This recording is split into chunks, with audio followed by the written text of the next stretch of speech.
The morning coffee tastes different when you're holding a letter that arrived 43 years too late.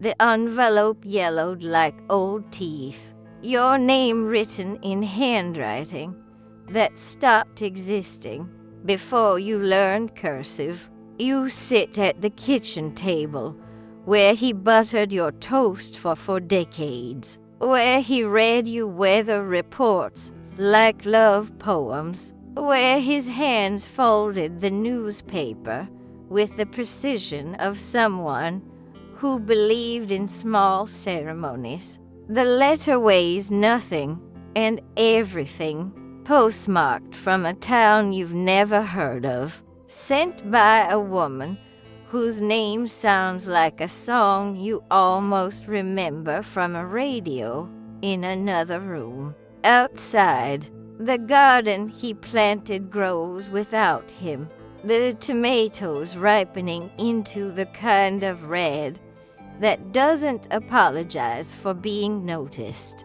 the way he never apologized for loving you quietly, thoroughly, like breathing. You open the envelope with the letter opener he gave you for your anniversary, the silver one that belonged to his mother, and the irony cuts deeper than the blade. The paper unfolds like a confession that has been practicing patience, and the first line stops your heart. If you are reading this, then Harold kept his promise to never tell you about me or Harold. Your Harold, who called you sweetheart in grocery store aisles, who learned to braid your hair when arthritis made your fingers forget their jobs, who died holding your hand and whispering apologies you didn't understand. The woman's handwriting is careful, the kind that comes from years of writing letters that were never sent, and you can feel the weight of her pen pressing truth into paper. My name is Eleanor, she writes, and I was Harold's wife for 3 years before I was Harold's secret for 40. The word wife sits in your chest like a stone thrown into still water, and the ripples reach places you didn't know could be disturbed. You stand because sitting makes you feel like a target, and you walk to the window where his coffee mug still sits on the sill, a ring of brown staining the ceramic like a promise that won't wash clean. The letter continues in your hands, each sentence a small earthquake. We married young in 1962, when love felt like the only currency that mattered, and mistakes felt like adventures waiting to happen. You do the math with fingers that shake like leaves before a storm. 1962. The year he told you he'd never been married. The year he said you were his first and only love. The year you believed him because his eyes held no shadows. The war took him before it took his body, Eleanor writes, and you see Harold's nightmares, the way he'd wake reaching for enemies that lived only in the dark corners of sleep. You remember how he'd hold you after those dreams, his heart beating against your back like a drum that had forgotten its rhythm, and how you'd whisper him back to safety without ever knowing what he was running from. When he came home, the letter says, he was a different man wearing Harold's face, and I was a different woman trying to love a ghost. The coffee grows cold in the cup you poured for habit, and you think of all the mornings he made breakfast for 2. never mentioning the third-place setting that lived in his memory. We tried, Eleanor continues, but trying is not the same as succeeding, and love is not the same as compatibility. And sometimes the kindest thing you can do is admit that forever was a word you used before you understood its weight. You sit back down because the floor feels less reliable than it did 5 minutes ago, and you smooth the letter against the table like you're ironing wrinkles from time itself. The divorce was quiet, she writes, the kind that happens in lawyers' offices with papers that make promises about property and silence, but nothing about the way your heart learns to live in a smaller space. You think of Harold's heart, how it skipped beats in his final years, how the doctor said it was just age, just wear, just the natural consequence of a life fully lived. He asked me never to contact you, Eleanor says, and I agreed because I thought I understood what love looked like when it wore the costume of sacrifice. The word sacrifice tastes like copper in your mouth, and you wonder how many other words you'll have to relearn now that their definitions have shifted. But Harold died last month. The letter continues, and your breath catches because you buried him 6 weeks ago, because the funeral director asked about other family, and you said there was none, because you thought you were the only one grieving.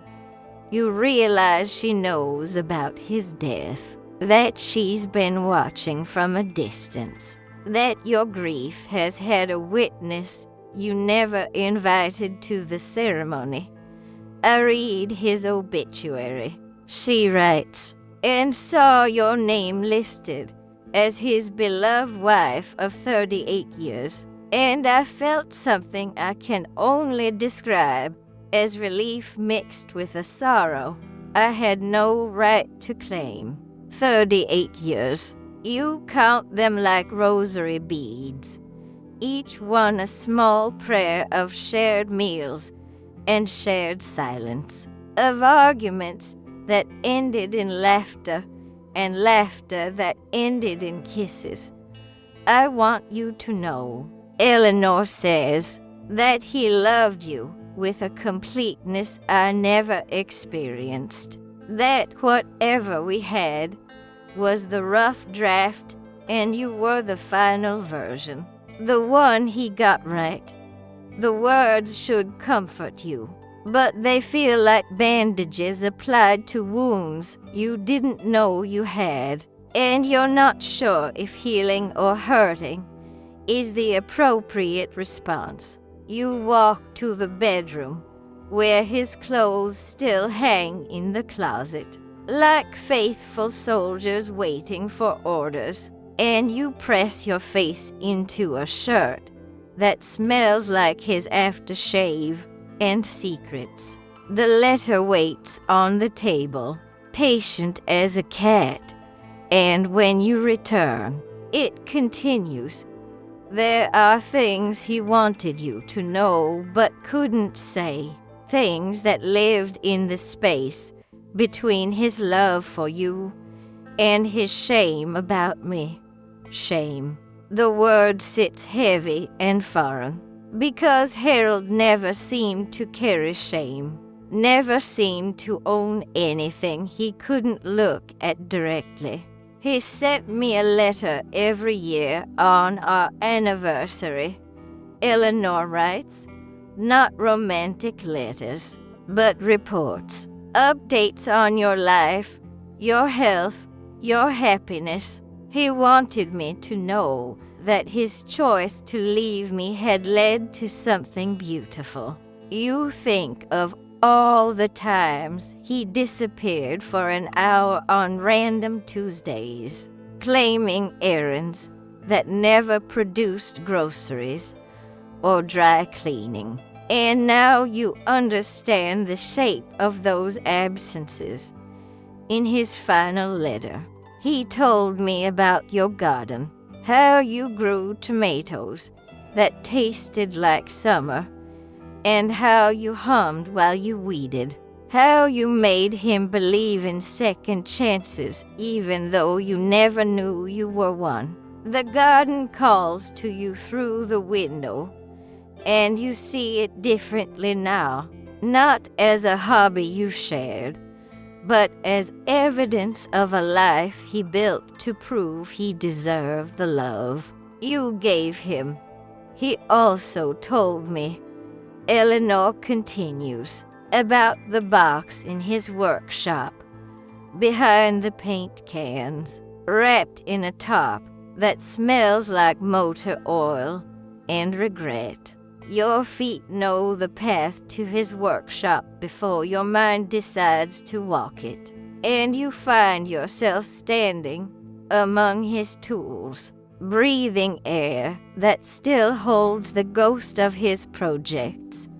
The paint cans stand like sentries, and behind them, exactly as Eleanor described, a box wrapped in green top, tied with rope, that has learned patience. You lift it with hands that remember lifting his head when he was too weak to drink water alone. And the weight surprises you not heavy, but substantial, like a secret that has been fed and watered for decades. Back in the kitchen, you unwrap the top like you're undressing a wound, and inside you find a wooden box he made himself. The joints perfect, the finish smooth as forgiveness. The lid opens on brass hinges that don't squeak, and inside you discover a museum of a marriage you never knew existed. Photographs of Harold and Eleanor, young and laughing, his arm around her waist like a question mark.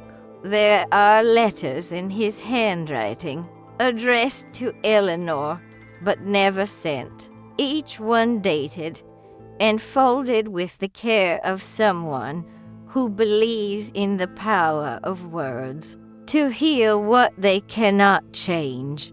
You read one, then another, and you see Harold learning how to love you by writing about loving her, how he practiced forgiveness on paper until he could perform it in person, not at the bottom of the box, wrapped in tissue paper that crackles like autumn leaves.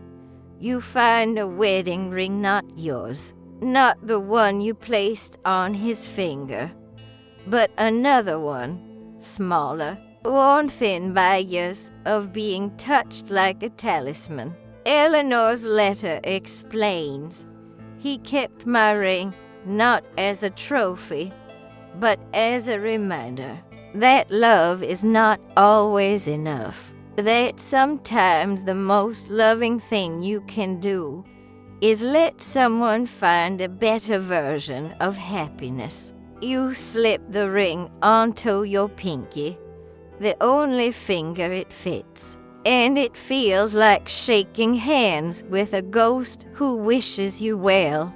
The letter nears its end. I am not writing to disrupt your grief or to claim a piece of your memories. I am writing because Harold asked me to, in his final letter. If anything ever happened to him, you imagine Harold in his last days, planning this revelation like he planned surprise parties, with careful attention to timing and the belief that truth, delivered gently, could be a gift. He wanted you to know Eleanor writes, that every day he chose you was a day he chose correctly. That his love for you was not diminished by his history with me, but informed by it. You think of choice as a daily practice, like prayer or exercise, something Harold did every morning when he woke up next to you and decided to stay. He also wanted you to know about the money.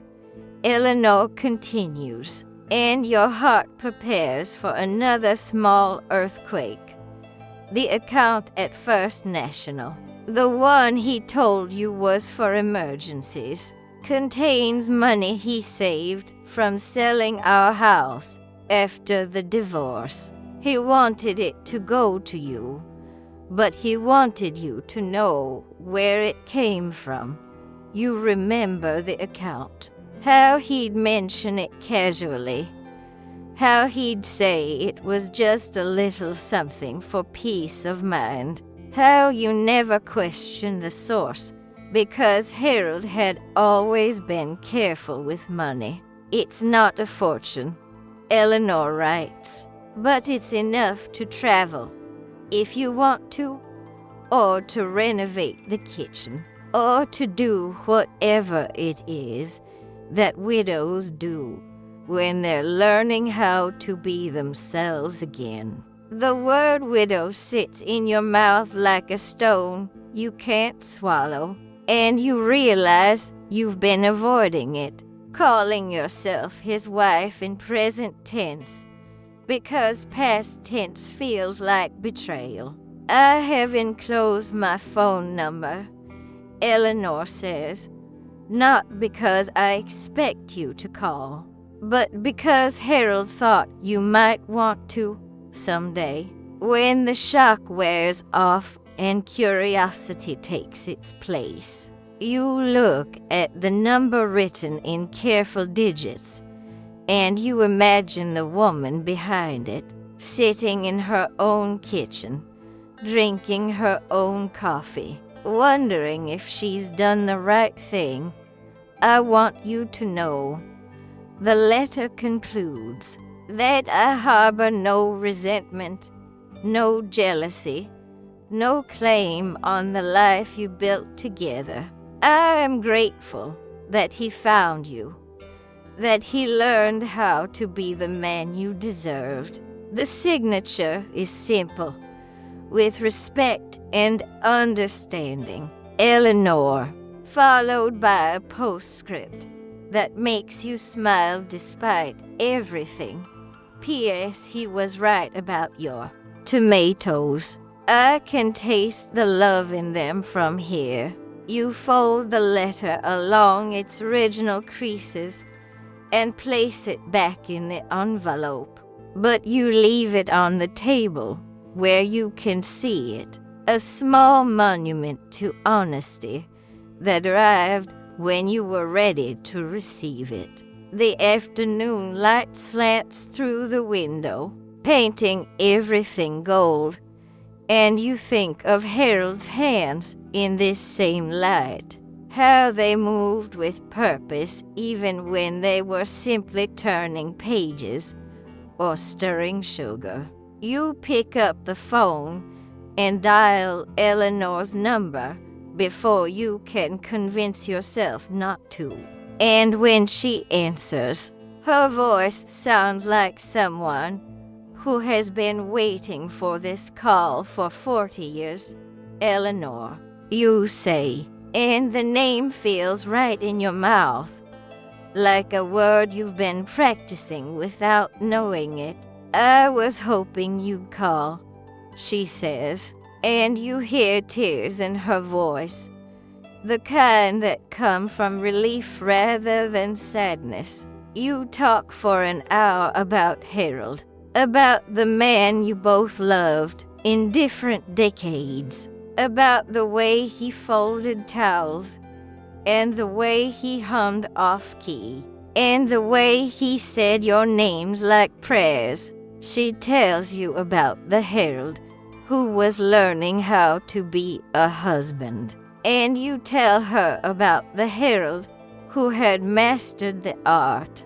And together you create a complete picture of a man who grew into love, like a tree grows toward light.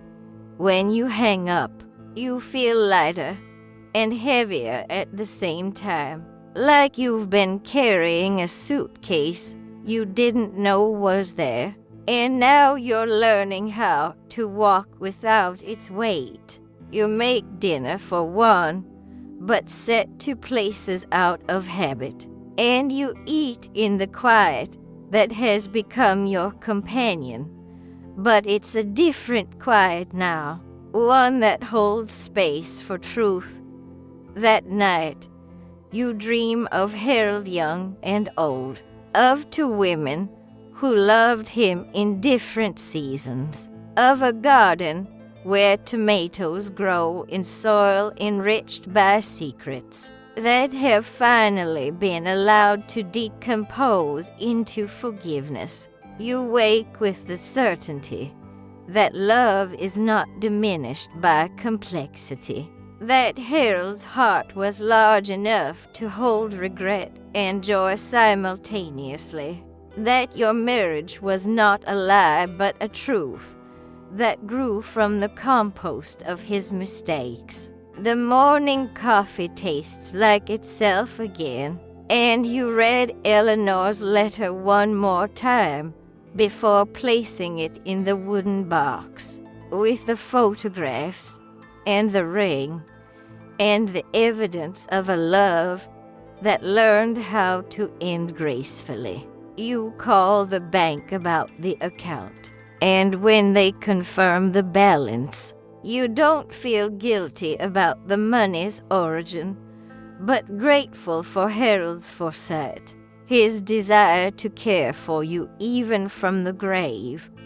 You decide to use some of it to visit Eleanor, not because you need to, but because Harold would have liked the idea of his two loves meeting in person, of his story finding a conclusion that honors all its chapters dot in the garden. You pick tomatoes that taste like summer and forgiveness, and you think of Harold's hands teaching yours how to tend growing things, how to be patient with seeds that take their time becoming what they're meant to be. You understand now that Harold loved you for 40 years not despite his secret, but because of how it taught him to value the love that stayed, the love that didn't require him to be perfect, only present. The secret was never about Eleanor. It was about Harold learning that he was worthy of the love you offered, that his past didn't disqualify him from his future, that redemption is a daily practice disguised as ordinary devotion. You place Eleanor's letter in the box and close the lid, not to hide it, but to keep it safe. A reminder that love stories are more complicated and more beautiful than fairy tales dare to be. The afternoon finds you in Harold's chair, reading a book he never finished, and you decide to finish it for him, to see how the story ends, to honor the way he always believed in happy endings, even when they took longer than expected to arrive. When the phone rings and Eleanor's name appears on the caller ID, you answer with a smile in your voice, ready to continue the conversation that Harold started 40 years ago and finally trusted you to finish. You talk about meeting in person, about sharing stories and photographs, about creating a friendship built on the foundation of loving the same man in different ways and different times. That evening, you cook Harold's favorite meal and eat it while looking at the photograph of him and Eleanor, young and hopeful, and you feel no jealousy, only gratitude that he learned how to love completely by practicing on someone who taught him that love is not always enough, but always worth trying. You raise a glass of wine to the photograph, to Harold, to Eleanor, to the complicated beauty of human hearts that can hold multiple truths without breaking. And you toast the secret that was never really about hiding, but about protecting the love that mattered most. The night settles around you like a familiar blanket, and you go to sleep knowing that tomorrow you will wake up still loving Harold, still missing him, but also understanding him in a way that makes the love deeper rather than smaller dot in your dreams. Harold is young and old simultaneously, and he's planting a garden where two women tend the same flowers without competing for the sun, where love grows in abundance because the soil has been enriched by truth. You wake with dirt under your fingernails and the taste of tomatoes on your tongue. And you know that Harold's secret was never meant to hurt you, but to help you understand that love is not a finite resource, but a renewable one, fed by honesty and tended by forgiveness. The morning brings a text from Eleanor with a photograph of her own garden, and you see that she grows tomatoes too. And you understand that Harold taught you both the same lessons about patience and care, and the way love grows when you give it room to breathe. You spend the day writing your own letter, not to Eleanor, but to Harold, telling him that you understand now, that his secret was safe with you, that love is not about perfection, but about the courage to keep choosing each other.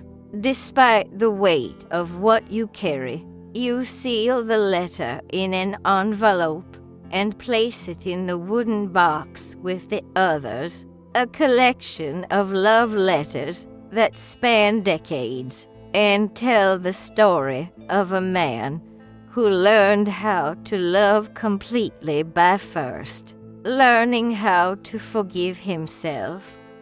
The sun sets on a day that began with secrets and ends with understanding, and you sit in the garden where Harold's hands taught yours how to make things grow, surrounded by the evidence of love that bloomed because it was tended with care and watered with truth.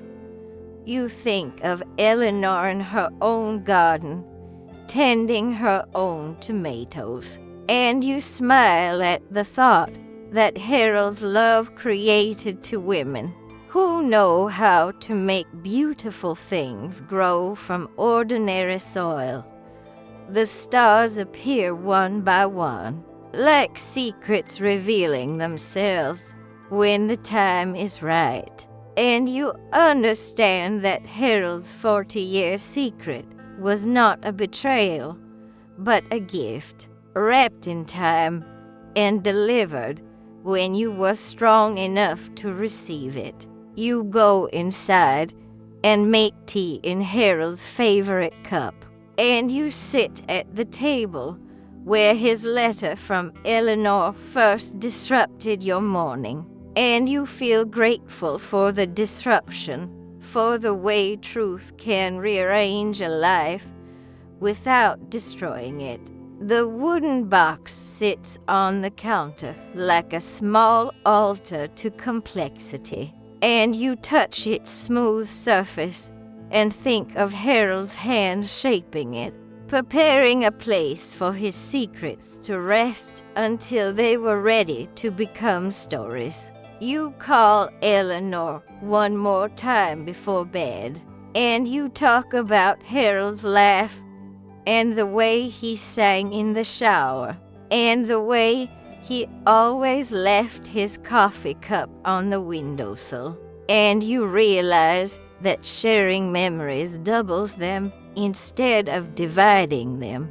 When you hang up, you feel like you've gained a sister rather than lost a husband's secret. And you understand that Harold's greatest gift was not his love, but his wisdom in knowing that love shared is love multiplied. You brush your teeth with the toothbrush that still sits next to Harold's, and you look in the mirror and see a woman who has been loved completely by a man, who learned how to love by first learning how to let go.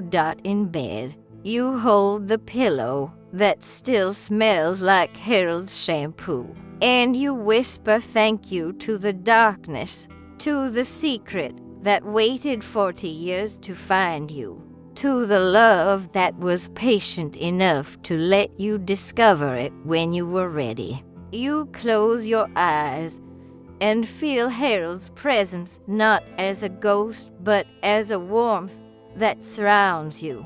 And you know that his secret was never about hiding from you, but about protecting the love that would outlast his ability to explain it.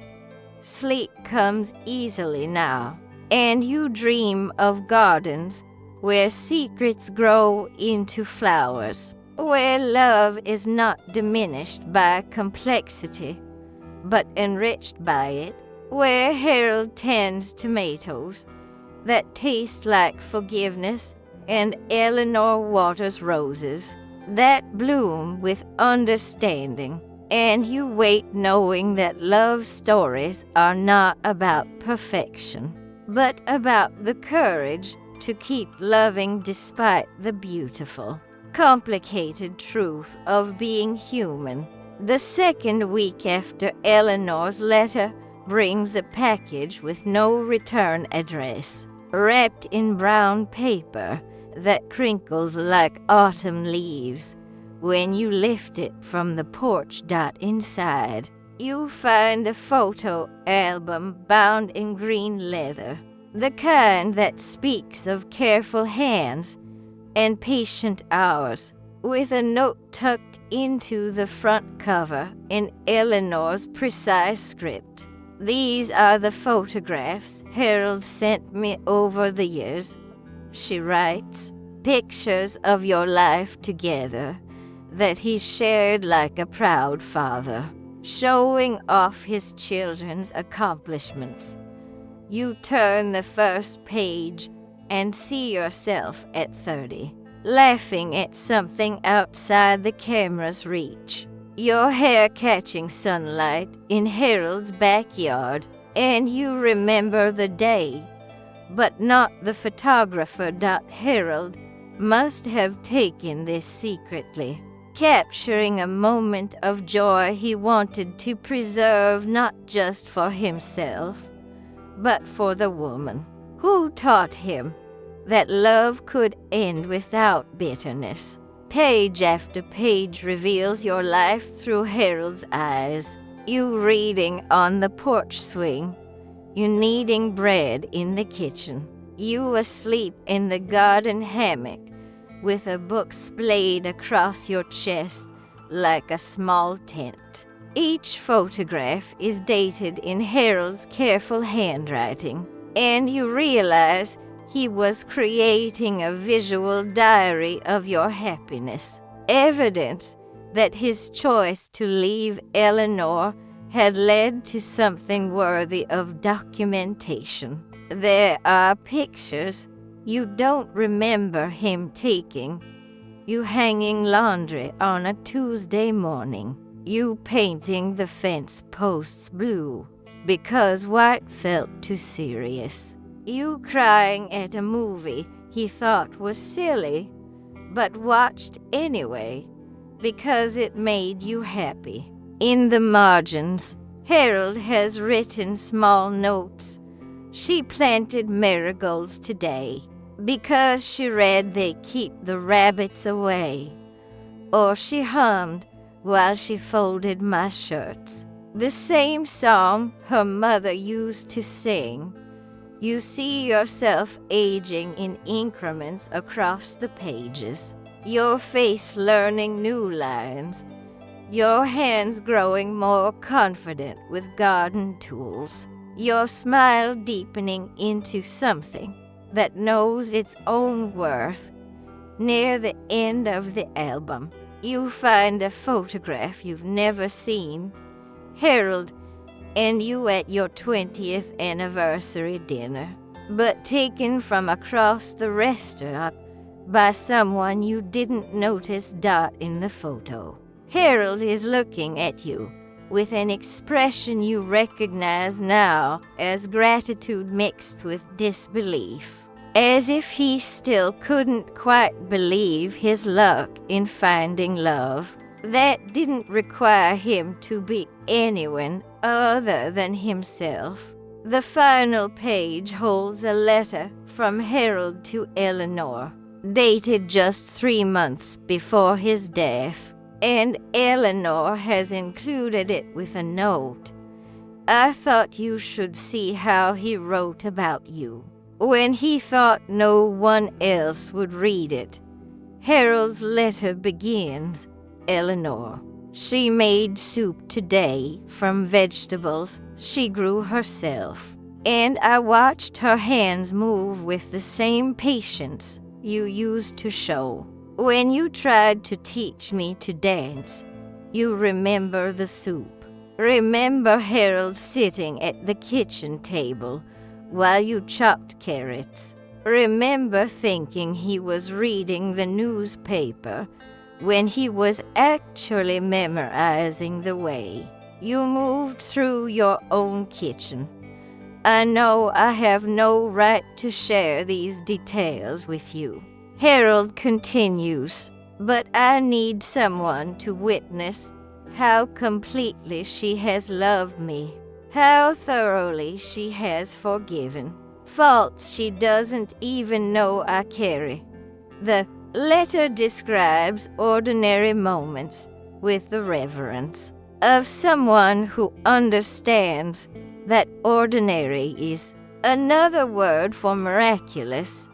The way you always made coffee strong enough to wake the dead.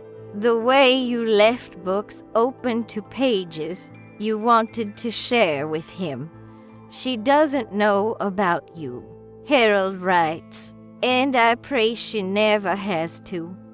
But if something happens to me, if the secret becomes too heavy for the grave to hold, I hope you will help her understand that loving her was not a betrayal of what we had, but a fulfillment of what we couldn't be.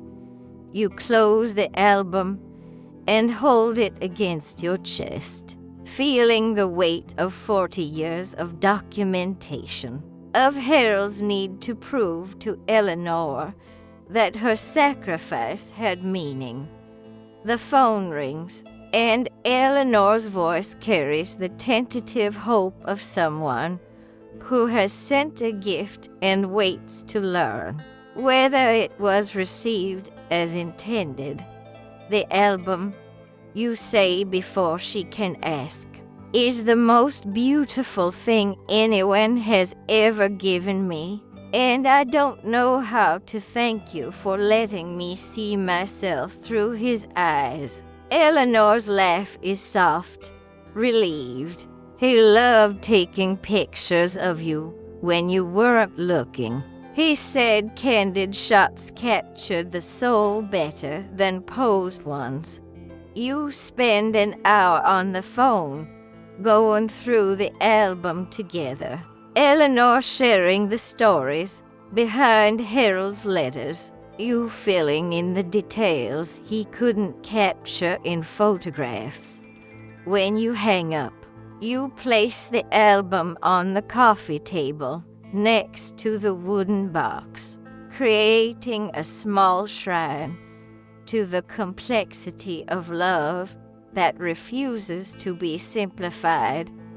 That afternoon, you drive to the cemetery where Harold rests under a headstone that lists only your name as his survivor, and you bring the album with you.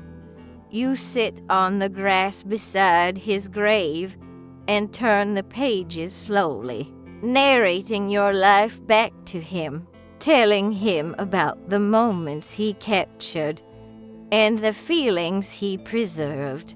You were always taking pictures, you say to the headstone, but I never knew you were creating a love letter to someone else's understanding. A couple walks past, the woman carrying flowers, the man carrying the weight of recent grief, and you nod to them with the solidarity of people who know that cemeteries are libraries where love stories continue to be written. You leave the album open to the photograph of your 20th anniversary, propped against Harold's headstone like a small window into the happiness he worked so hard to document. Driving home, you pass the restaurant where the anniversary photo was taken, and you decide to stop to sit at the same table if it's available, to order Harold's favorite meal and eat it while looking at the empty chair across from you. The waitress is new, too young to remember you and Harold as regulars, but she brings you Harold's usual coffee without being asked, as if the table itself remembers what it has served. You eat slowly, tasting memory in every bite, and you think about Eleanor eating alone in her own town, and you wonder if she ever sits at tables that remember different versions of Harold. When you get home, there's another package waiting. This one with Eleanor's return address written in her careful script.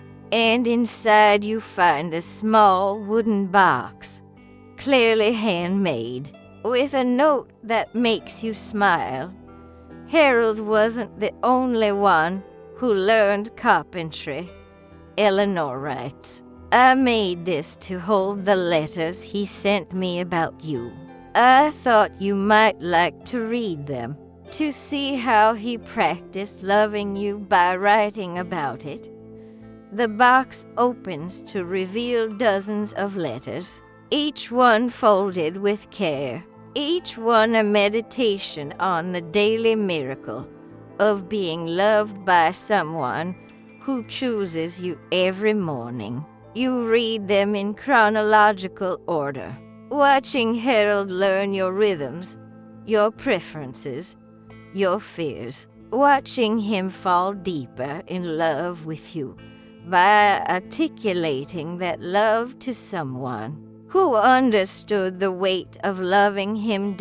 In a letter from your 5th year together, Harold writes, she planted roses today, the climbing kind that will outlive us both. I watched her dig holes with the concentration of someone building a cathedral, and I understood that she is planning a future that includes me.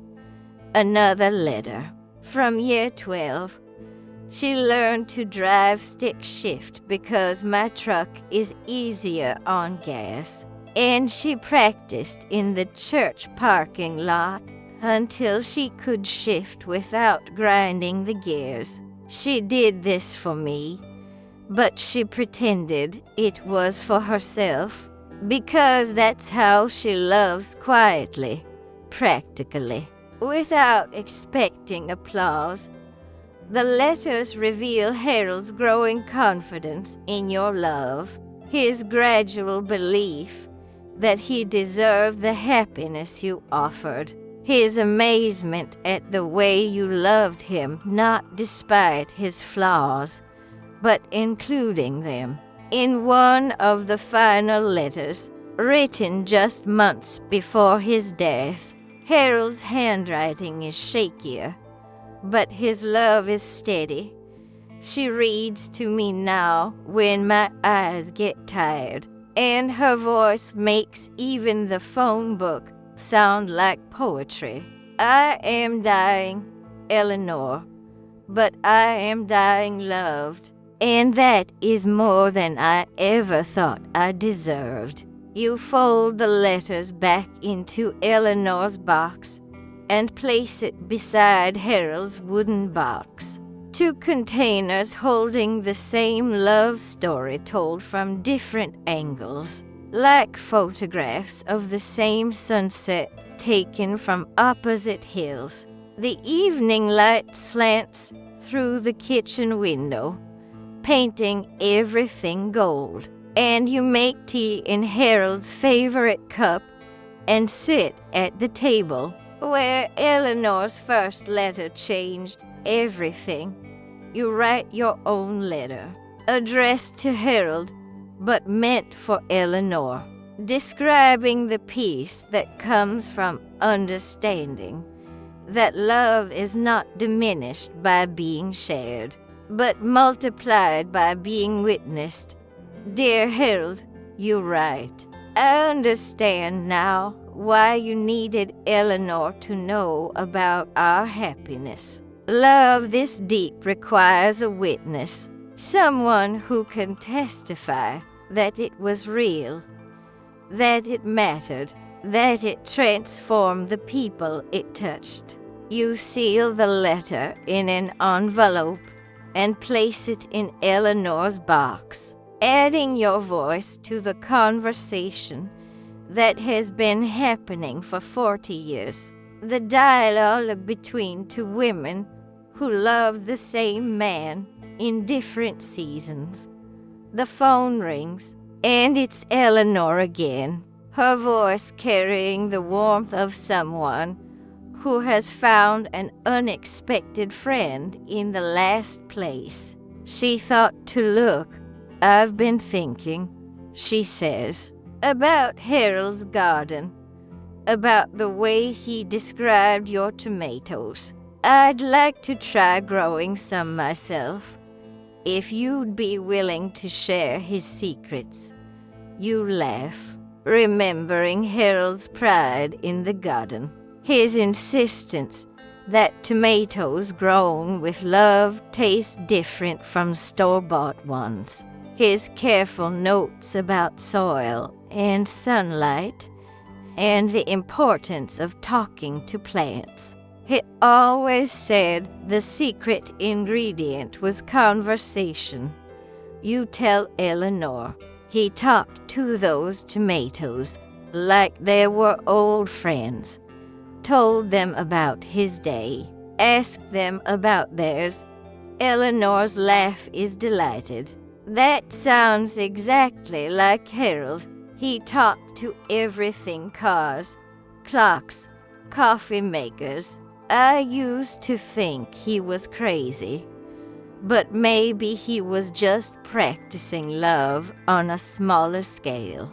You spend the evening on the phone with Eleanor, sharing Harold's gardening wisdom, his recipes for compost, his theories about the relationship between soil health and soul health. When you hang up, you feel like you've planted seeds in Eleanor's garden from 1,000 miles away. Like Harold's love is still growing things, still teaching people how to tend what matters, That night, you dream of two gardens separated by distance, but connected by the same hands. That taught them both how to grow. And you wake with dirt under your fingernails and the certainty that love is the most renewable resource on earth. The morning brings an email from Eleanor with photographs of her backyard, the soil turned and ready for planting. And you see Harold's influence in the neat rows, the careful spacing, the optimistic faith that seeds will become sustenance. You spend the day in your own garden, harvesting the last tomatoes of the season, and you pack half of them in a box to send to Eleanor, along with seeds saved from the best plants and a note that says, "From Harold's hands to yours." The package goes out with the afternoon mail, and you imagine it traveling across states and time zones, carrying the DNA of Harold's love to soil that has never known his touch, but will learn his lessons through yours. That evening, you sit on the porch swing where Harold used to read you weather reports, and you open Eleanor's box of letters again, reading them like a manual for loving completely. In the distance, a train whistle calls across the valley, and you think of Harold's fascination with trains, his belief that they were proof that people could get where they needed to go if they were patient enough to follow the tracks. You understand now that Harold's letters to Eleanor were his way of laying tracks between his past and his future, creating a path that would allow his love for you to coexist with his gratitude for what Eleanor had taught him about loving. The stars appear one by one, like secrets revealing themselves when the darkness is deep enough to hold them, and you think of Harold somewhere in that vastness, pleased that his two loves have found each other. You go inside and make cocoa in the pot Harold used for special occasions, and you drink it while reading his letters, tasting chocolate and memory and the sweetness that comes from understanding that love stories are never as simple as they appear. The wooden boxes sit side by side on the counter, Harold's and Eleanor's, like bookends holding the story of a man who learned that love is not about choosing between people, but about choosing to love completely, whoever you're with, whenever you're with them. You write in your journal, for the first time since Harold's death, documenting not your grief, but your gratitude, not your loss, but your discovery that love multiplied is love magnified.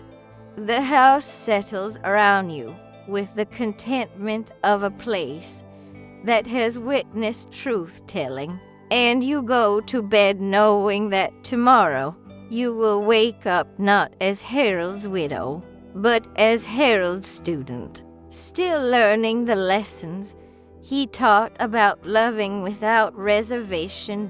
In your dreams, Harold is planting a garden that spans continents, and Eleanor is there with her own shovel, and you are there with seeds in your pockets, and together you are growing something that will feed people you will never meet, but who will taste the love in every bite. You wake with the sun and the certainty that Harold's secret was never about hiding, but about sharing. Not about division, but about multiplication. Not about ending, but about beginning again with deeper understanding. The morning coffee tastes like possibility, and you sit at the table where Eleanor's letter first arrived, and you write your own letter, addressed to no one and everyone, about the way love grows when it's tended by multiple hands. You seal the letter in an envelope and place it in the wooden box with all the others, a collection of love letters that tell the story of 3 people who learn that the heart's capacity is not limited by its history, but expanded by it. The day stretches ahead like a garden waiting to be planted, and you step outside with Harold's tools in your hands and Eleanor's friendship in your heart, ready to grow something beautiful from the rich soil of truth. The tomatoes are gone for the season, but the earth remembers their roots, and you know that next spring will bring new growth, new fruit, new opportunities to taste the love that Harold planted and Eleanor helped you understand. You work in the garden until your hands are dirty and your heart is clean, and you think of Harold watching from wherever love goes when it leaves the body, proud of the way his secret became a bridge instead of a wall. The afternoon mail brings a thank you card from Eleanor, her handwriting shaky with emotion. The tomatoes arrived perfect, and I planted the seeds with tears of gratitude. Harold's love is still growing things, still teaching us how to tend what matters. You place the card in Eleanor's box and close the lid gently, not to hide the contents, but to keep them safe. A treasure chest of love that learned how to multiply instead of divide. The sun sets on a day that began with secrets and ends with understanding, and you sit in Harold's chair and look at the garden where his hands taught yours how to make beautiful things grow from ordinary soil. You think of Eleanor and her own garden, tending Harold's seeds with the same care he showed yours, and you smile at the thought that love is the only crop that increases when you give it away. The night settles around you like a familiar quilt, and you go to sleep knowing that Harold's 40-year secret was not a burden, but a gift, not a betrayal, but a bridge, not an ending, but a beginning that will continue to grow long after the last letter is written, and the last tomato is harvested. In your dreams, love is a garden that spans the world, tended by hands that learned from other hands, watered by tears of joy rather than sorrow. And you wake knowing that Harold's greatest secret was not what he hid, but what he shared. The knowledge that love is not diminished by complexity, but enriched by it. The morning brings a phone call from Eleanor, her voice bright with excitement. The seeds are sprouting, she says, and you hear Harold's pride in her voice, his satisfaction in teaching someone new how to grow something beautiful. You spend the morning on the phone with Eleanor, talking about seedlings and soil and the way Harold's love continues to bear fruit in gardens he will never see but somehow still tends. When you hang up, you feel like you've been part of a miracle, the kind that happens when love refuses to be contained by death, when secrets become bridges, when two women who love the same man discover they can love each other too. You write one final letter, addressed to Harold, but meant for the world. Thank you for teaching me that love is not about perfection, but about persistence, not about hiding, but about sharing, not about ending, but about continuing in new forms with deeper understanding. You place the letter in the wooden box with all the others and close the lid for the last time, not because the story is over, but because it has found its proper ending, not in secrets, but in understanding, not in division, but in multiplication, not in grief, but in gratitude for love that was deep enough to include its own complexity. The garden calls to you through the window, and you step outside with Harold's tools and Eleanor's friendship and the knowledge that love stories are not about simplicity, but about the courage to embrace the beautiful, complicated truth of loving and being loved by imperfect people who do their best with the hearts they've been given. You plant new seeds in soil enriched by truth, and you know that Harold's love will continue to grow in gardens across the country, tended by hands that learned from his hands, watered by understanding that came at the cost of secrets, but bloomed into something more beautiful than either of you could have imagined when the story began. The sun climbs higher, warming your face and Harold's earth, and you work with the contentment of someone who has learned that the best love stories are not the ones that end happily ever after, but the ones that continue growing, season after season, in the hands of people who understand that love is not a finite resource, but a renewable one, fed by honesty and tended by forgiveness, and harvested by those brave enough to plant seeds in soil that has been enriched by the beautiful compost of human complexity.